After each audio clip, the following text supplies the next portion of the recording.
అంటే దీని మీద మామూలుగా ఇట్లాంటి విషయాల మీద ఆమె సింగర్ చిన్మయ్య గారు స్పందిస్తుంటారు. ఆమె ఇప్పుడు లేటెస్ట్గా మళ్ళీ స్పందించారు. అంటే కోలీవుడ్ కంటే టాలీవుడ్ చాలా బెటరు, ఈ కేసుని వచ్చినప్పుడు దీన్ని అడ్రస్ చేస్తున్నారు, కోలీవుడ్లో నేను ఎప్పటి నుంచో పోరాటం చేస్తున్నా కానీ నన్ను ఎవరు పట్టించుకున్న పాప అనుకోలేదని ఆమె ఎప్పటి నుంచో చేస్తున్నారు. మనకు తెలుసు ఆమె ఎవరి మీద పోరాటం చేస్తున్నారు. ఒక ప్రఖ్యాత లిరిసిస్ట్ ఆయన, గేయ రచయిత. సో ఆయన మీద ఆమె పోరాటం చేస్తూ వస్తున్నారు కానీ ఎవరు దాన్ని ఇంతవరకు సీరియస్గా తీసుకున్న పాపాన పోలేదు. సో ఇప్పుడు తీసుకోవడం బ్యాన్ చేశారు. అవును, ఇక్కడ ఎవరైతే బాధితురాలు ఉన్నారో ఆమెను బ్యాన్ చేయటం అనేది మన దగ్గర మెంబరే, మన దగ్గర నుంచి చేసుకుంటాను. ఇప్పుడు మన మెంబర్గా నడుస్తుంది, హైదరాబాద్లో మెంబర్గా. కానీ ఆమె తరపున కూడా ఎవరు కూడా నిలబడినట్లుగా కూడా అక్కడ ఎవరు కూడా కనిపించలేదు.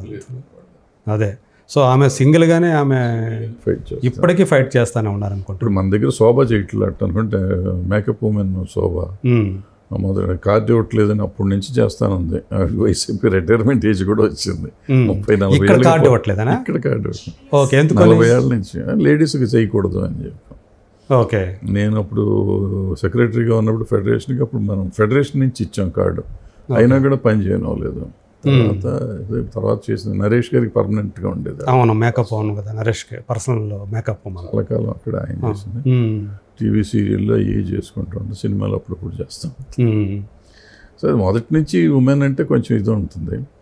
సో దానికి దీనికి సంబంధం లేదనుకోండి, ఇది ఒక రకమైన కేసు, దానికి కేసుకి దీనికి సంబంధం లేదు. ఇప్పుడు ఒకటి ఏంటంటే, ఇందాక మధ్యలో డైవర్ట్ అయిపోయాం మనం. ఇద్దరు కలిసి ఉంటారు, కలిసి ఉండటానికి అవసరానికి కలవటం వేరు, అవసరానికంటే ఫోర్స్ చేసి కలవటం వేరు. రేప్ అంటే అది ప్రాక్టికల్గా రేప్ అని కాదు. నాకు నువ్వేమిస్తావు అని అడిగితే కూడా రేపే. నేను నీకు పనిస్తాను, నాకు నువ్వేమిస్తావు అన్నాను. ఆమె చెప్పారు కదా ఝాన్సీ, దాని క్విట్ ప్రోకో పద్ధతిలో జరిగినా కూడా అది కూడా అవుతుంది, అది కూడా అవుతుంది. కానీ దాని అక్కడ మిస్యూజ్ అయ్యే అవకాశాలు ఎక్కువ ఉంటాయి కదా. అవుతుంది, చెప్తున్నాను, నన్ను కంప్లీట్ చేయనండి.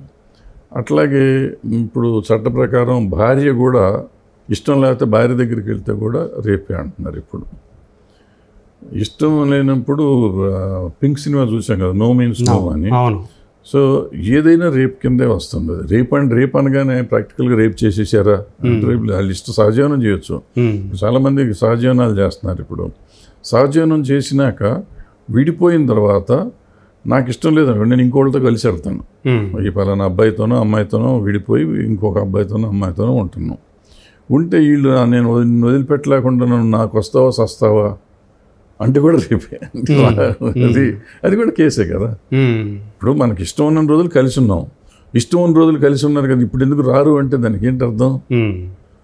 నాకు ఇష్టం, ఒకవేళ ఇష్టం ఉన్నప్పుడు కలిసి ఉన్నారు ఓకే, విడిపోయిన తర్వాత నేను బలవంతంగా నన్ను అలా చేశారు అని ఎవరన్నా అందులో ఒకరు పెడితే అప్పుడేంటి పరిస్థితి? అట్లా కాదు, అది పెడితే తప్పు, అది పెడితే తప్పు. అలా కూడా జరుగుతున్నాయి.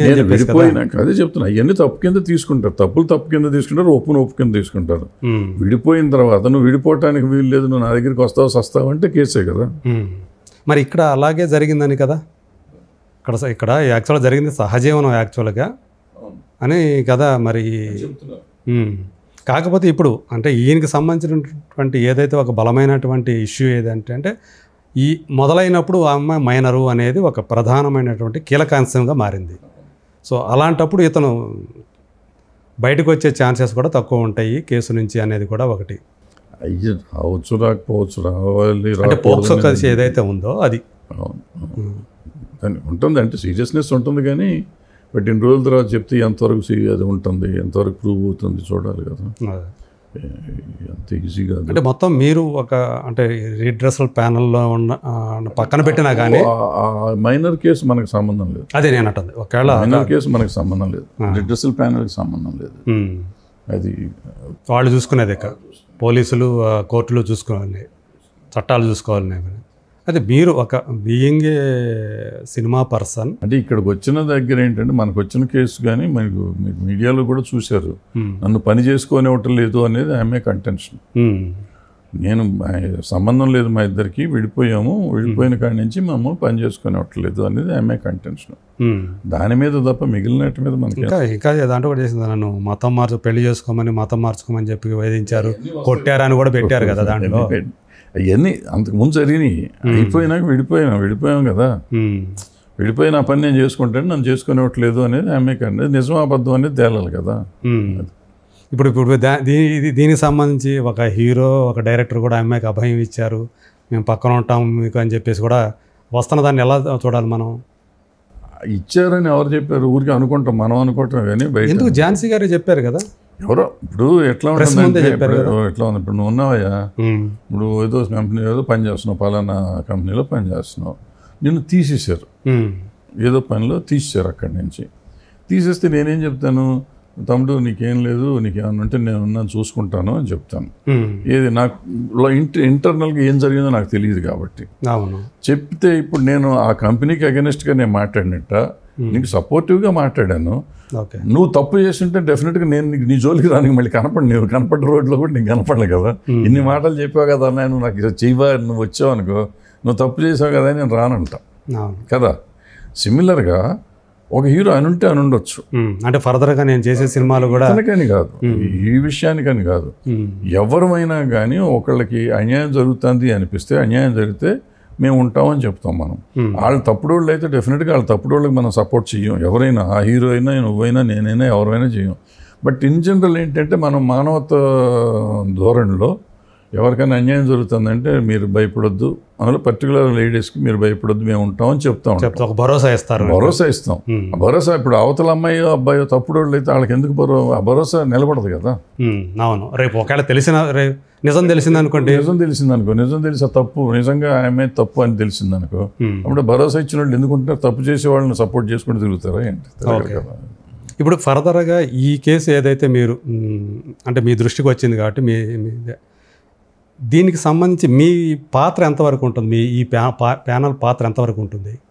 మా ప్యానల్ పాత్ర ఏముంది, ఉన్నంతవరకు దీనికి మాకు తోచింది, మాకున్న సాక్ష్యాలను బట్టి ఏం జరిగిందో దాన్ని బట్టి మేము అనుకున్న దాన్ని ప్యానల్ అంతా కలిసి నిర్ణయించుకుని ఒక జడ్జిమెంట్ ఇస్తాం. అంటే కోర్టు బయట ఏదన్నా ఒక, ఇది కోర్టు బయట కాదు, redressal panel is as good as magistrate. Okay, అంత పవర్ ఉంటుంది దానికి. ఎట్లా చట్టపరంగా దీనికి ఏమన్నా ఇది ఉందా? ఉంది, చట్టాలు చదవండి. ప్యానల్ మీ ప్యానల్కి ఏ ప్యానల్కైనా ఉంటుంది. ఓకే, రిడ్రెసల్ ప్యానల్కి చట్టపరంగా అంటే ఆ చట్టబద్ధత ఎవరు కల్పిస్తారు మీ ప్యానల్కి? కోర్టు కల్పించింది ఆల్రెడీ, ప్రభుత్వం కల్పించింది. అది మీ దానికి? మా దానికి కాదు, నేననేది మీ దానికి అంటున్నా, రిడ్రెసల్ ప్యానల్కి. మీరు అదే ప్యానల్ పెట్టడం అనేది చట్టపరం, కంపల్సరీగా పెట్టి తీరాలి. ఓకే, మనం పెట్టాం, ఎప్పుడు పెట్టాం, ఛాంబర్ 2018లో పెట్టాం. ఒకవేళ అబ్జెక్షన్ ఉంటుంటే ఆ రోజు చేసి ఉండాలి, ఇవాళ కాదు కదా. ఓకే, అది అప్పుడు స్టేట్ గవర్నమెంట్ ఎక్కడ పెట్టినా కానీ ఎక్కడైనా పెట్టి తీరాలి. పెట్టిన దానికి నీకు చట్టబద్ధత వచ్చేస్తుంది, ఆటోమేటిక్గా వచ్చేస్తుంది. దానికి నీకు ఎక్కడ పవర్ అంటే నేననేది మీరు కేవలం రికమెండేషన్స్ చేసేంత వరకే పవర్ ఉంటుందా మీకు? ఎంతవరకు పవర్ ఉంటుంది? రికమెండేషన్ కాదు, సెట్ చేస్తానికి కూడా పవర్ ఉంటుంది. అంటే సెక్షన్ జైలు శిక్షలు కాదు, మన వరకు, మన పరిధి వరకు. ఓకే, అంటే సస్పెండ్ చేయటం కానివ్వండి, ఇవన్నీ ఏదైనా మనం ఇచ్చింది, మనం ఈ రిడ్రెసల్ ప్యానల్ ఎక్కడున్నా కానీ, ఏ వ్యవస్థలో ఉన్నా కానీ రిడ్రెసల్ ప్యానల్ ఇచ్చిన ఆర్డర్ని వాళ్ళు ఒబే చేయాలి. ఎవరైతే ఎంప్లాయర్ కానీ లేకపోతే వాళ్ళు ఎవరి మీద మనం తీసుకుంటాం, వాళ్ళు ఎవరైతే బాధితులు ఉన్నారో, ఎవరైతే కల్ప్రిట్ అని అక్కడ తేలుతుందో, దోషిగా అయిపోయే శిక్ష వాళ్ళు ఒబే చేయాలి అవతలాడు. ఒకవేళ వాళ్ళు చేయలేదనుకోండి, మీరు చెప్పిన దానికి మీరేం చేస్తారు? అప్పుడు ఏం చేయాలో చేస్తారు, ఏముంటుంది దానికి. అంటే మళ్ళీ దానికి కేసు ఏమైనా ఫర్దర్గా చట్టపరంగా ఆ రికమెండేషన్స్ ఏమైనా ఉంటాయా అని?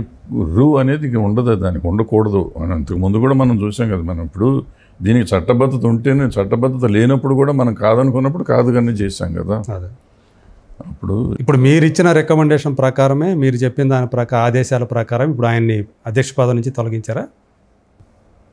చెప్పాం, మనం చేసేసి ఉంటారు అనుకుంటున్నాను. అదే చేసేసారు. ఇప్పుడు బసవరాజు అని ఆయన అధ్యక్షుడిగా ఆయన బాధ్యతలు స్వీకరించాడు, వైస్ ప్రెసిడెంట్ అయ్యి ఉంటాడు. అవును, అది మామూలుగా ఉంటుంది, ప్రెసిడెంట్ లేకపోతే వైస్ ప్రెసిడెంట్. ఇప్పుడు ఆయన ఆల్రెడీ రిమాండ్కి వెళ్ళాడు కాబట్టి పెట్టుంటారు అదేమంతా. ఓకే, మనం కూడా చెప్పాము కాబట్టి చేసి